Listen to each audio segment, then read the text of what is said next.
Beaucoup ont perdu les membres de leur famille. Les autres ont perdu des amis. Moi, personnellement, depuis le début de la pandémie, depuis le mois de mars jusqu'à aujourd'hui, j'ai perdu au moins 9 personnes. C'était 7 et là, 9 personnes. Donc, frères et sœurs, la vie, la respiration, le mouvement, l'être, c'est quelque chose de précieux qui ne s'achète pas à prix d'argent, mais que nous recevons gratuitement de la part de Dieu. Est-ce que quelqu'un peut célébrer la vie à l'occasion de rien en acclamant le Seigneur? Célèbre la vie.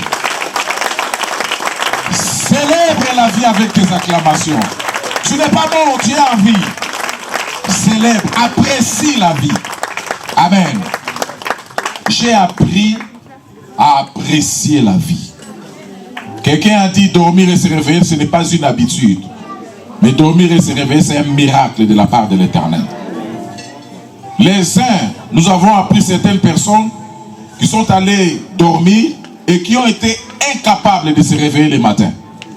Ils étaient en bonne santé, mais ils ont été incapables. Dieu nous accorde, la Bible déclare, c'est l'apôtre Paul qui le dit dans Actes des Apôtres chapitre 17. Auprès de lui, Dieu, nous avons la respiration, nous avons le mouvement, nous avons l'être. Il continue, il dit, le Seigneur a voulu que tous les hommes qu'il avait créés à son image, à sa ressemblance, qu'ils habitassent sur toute la surface de la terre, ayant déterminé la durée de leur temps. Sur la terre, nous ne sommes pas éternels. Sur la terre, nous avons nos limites. Et nous avons une durée de temps bien limitée par Dieu. Malheureusement, il y a beaucoup de gens qui meurent avant l'âge prévu par Dieu. Dieu a dit le plus robuste, il atteindra jusqu'à quel âge? 100 ans, 120 ans. Ça a été réduit quelque part, ça ne sera plus 120 ans, mais tu peux aller aussi à 120 ans. Je me demande à 120 ans, qu'est-ce que tu vas faire encore? À 110 ans, 120 ans, qu'est-ce que tu vas faire encore? Amen.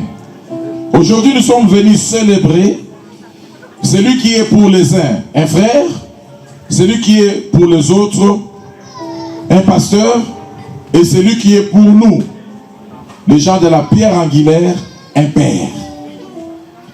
Les pères, on les célèbre. Dans Malachie chapitre 1, verset 6, Malachie dit ceci: un fils honore son père et un serviteur son maître.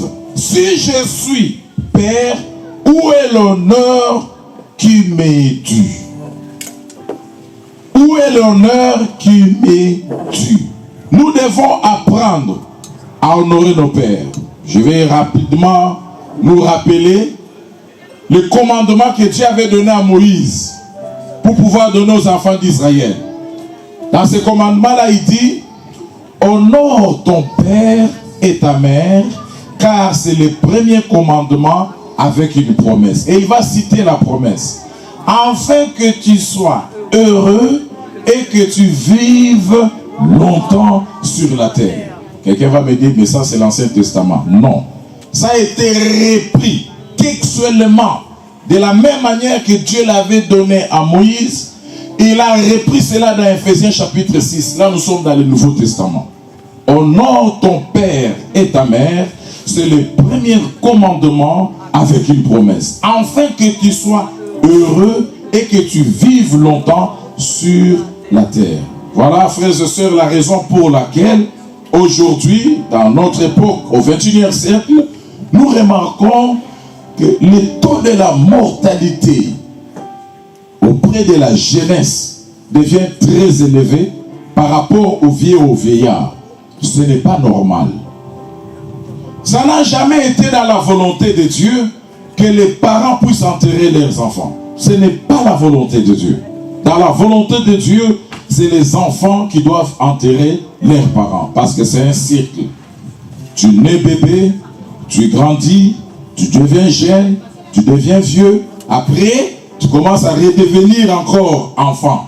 Tu commences à perdre la vue, la vision, les yeux.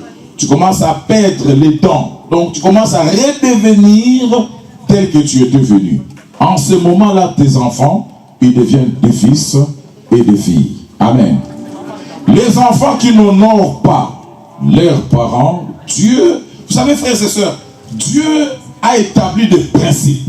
Par exemple, il peut agir dans sa souveraineté. Il y a le moment où Jéhovah Adonai, le Dieu souverain, il agit dans sa souveraineté. Quand il agit dans sa souveraineté, il peut ou ne pas nous bénir. Mais lorsqu'il entre dans ces principes qu'il a établis et que nous respectons ces principes, il doit nous bénir. Parce que l'Éternel est derrière, il veille sur sa parole pour pouvoir l'accomplir. Alors, lorsque nous comprenons le fonctionnement de Dieu, qu'il peut agir, il peut entrer dans la prérogative de sa souveraineté, là où il peut ou ne pas nous bénir, je ne vais pas trop m'attacher à cela. Je vais m'attacher à ces principes. Dans ces principes, il doit me bénir. Mais moi, je dois obéir à ces principes. Ainsi donc, un homme, un être humain sur la terre a trois pères. Nous devons avoir trois pères.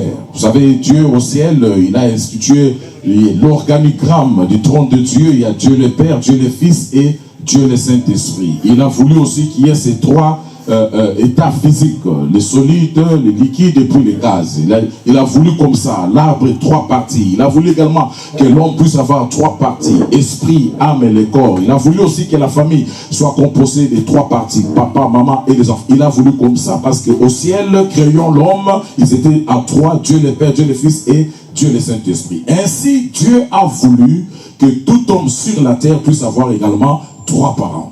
Nous avons les premiers parents, le premier père, qui est notre Dieu, qui est notre Père à nous tous.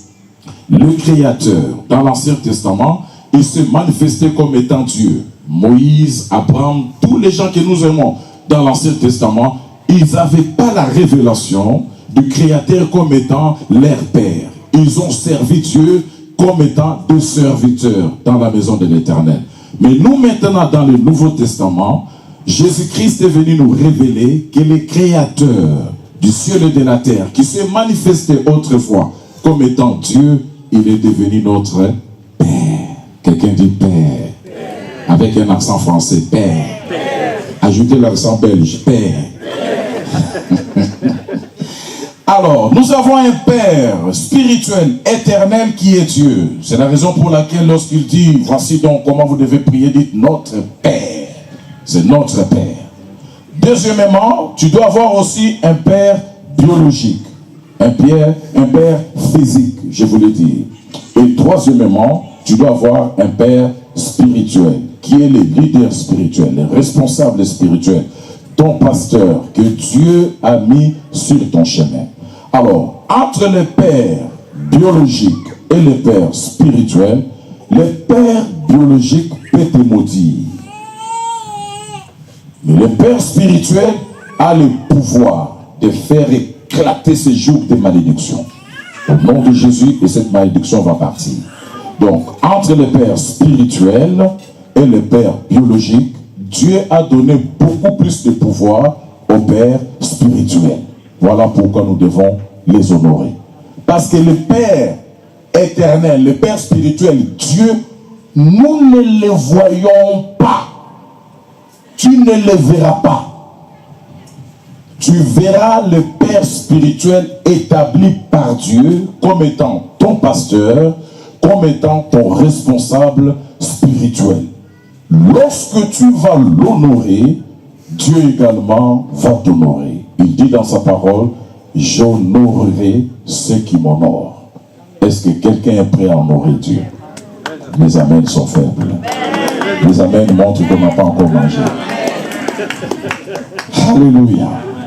Alors, cet après-midi, nous sommes venus honorer un homme.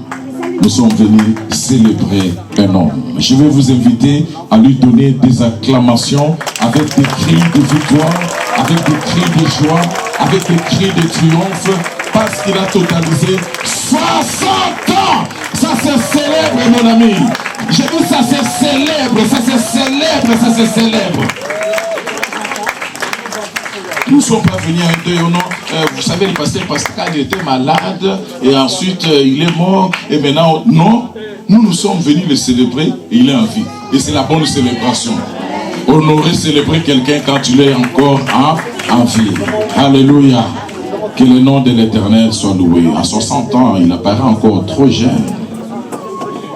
Et il m'a dit, après cette semaine ici, il va commencer à teinter les cheveux comme moi j'ai teinté là. Alors il va. Amen. Pasteur Pascal, c'est un homme merveilleux. Pour les gens qui les connaissent, pour les gens qui ont habité avec lui, pour les gens qui ont appris à le côtoyer et à rester avec lui, ils sont rares. Les gens qui ont ce genre de cœur. Un cœur aimant les autres.